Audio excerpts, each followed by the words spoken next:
Hello students and welcome back to our channel excellent learning point. तो मेरे प्यारे बच्चों, कैसे हो आप सब?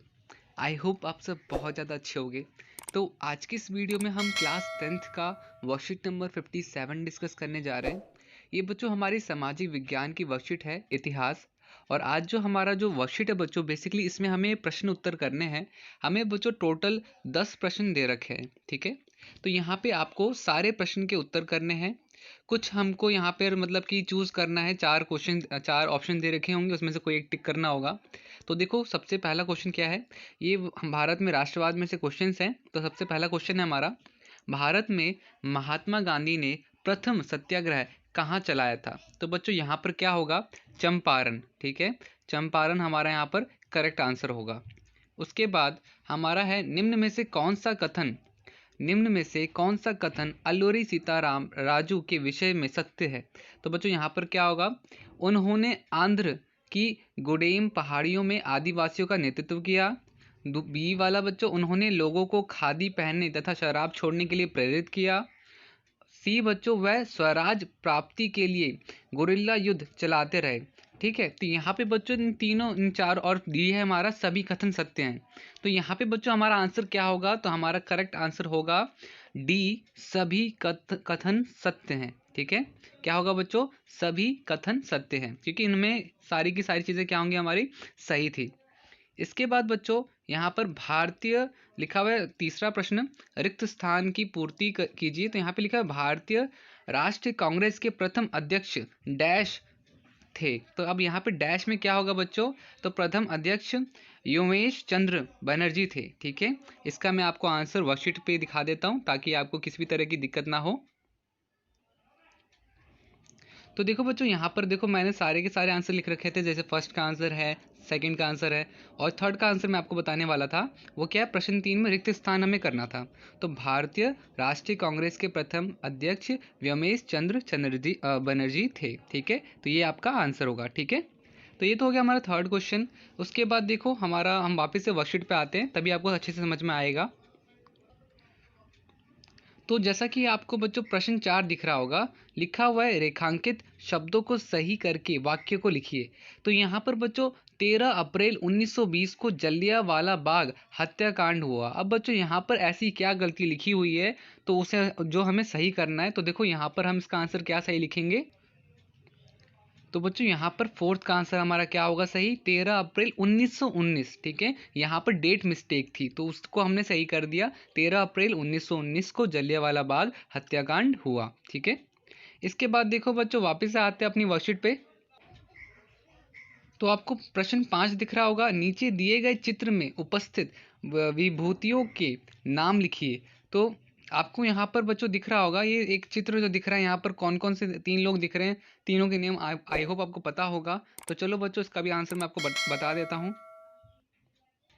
तो बच्चों उस तस्वीर में आपको नाम दिख रहा होगा, महात्मा गांधी, पंडित जवाहरलाल नेहरू और अब्दुल कलाम आज़ाद। तो वो ये तीनों लोग थे। ठीक है, तो आई होप आपको ये भी चीज़ क्लियर हो गई। इसमें बच्चों क्लियर वाली कोई खास बात है ही नहीं, ये तो आपको फोटो देख के नाम लिखना है।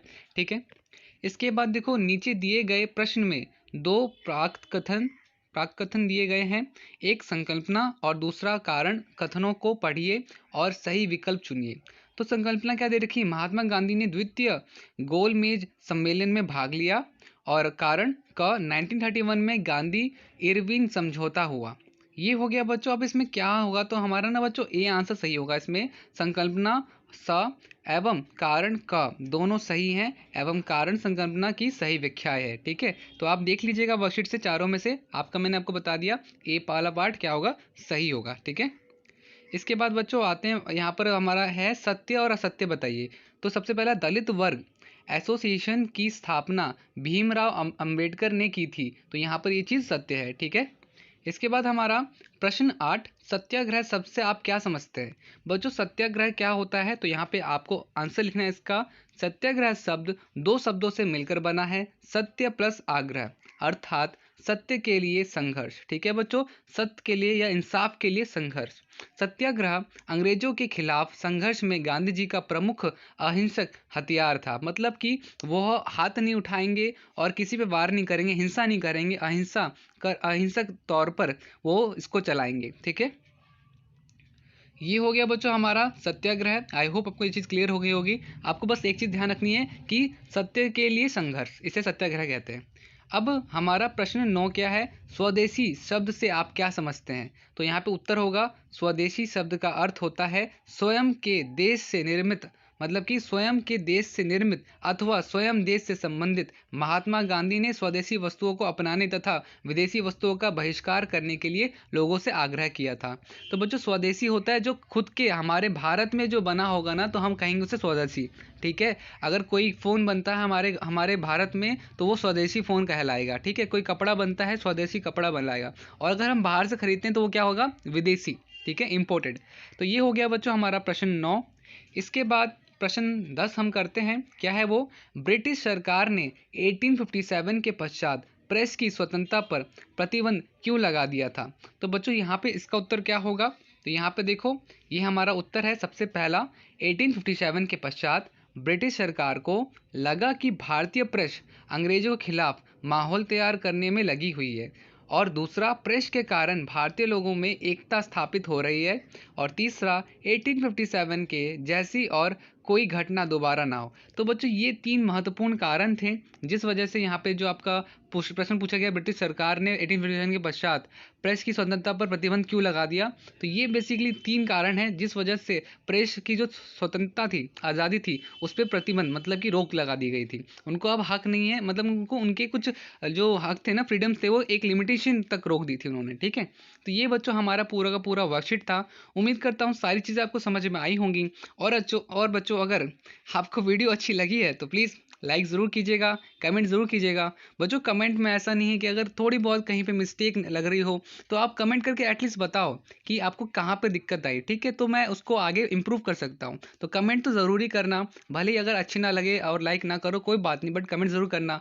और अगर अच्छी लग जाए तो शेयर ज़रूर करना, और सब्सक्राइब तो बच्चों बिल्कुल करना। और अगर आप नए हो, फर्स्ट टाइम आए, तो सब्सक्राइब करो, बेल आइकन प्रेस करो। ठीक है, आज की वीडियो में इतना ही, मिलते हैं नेक्स्ट वीडियो में, तब तक के लिए bye bye and take care.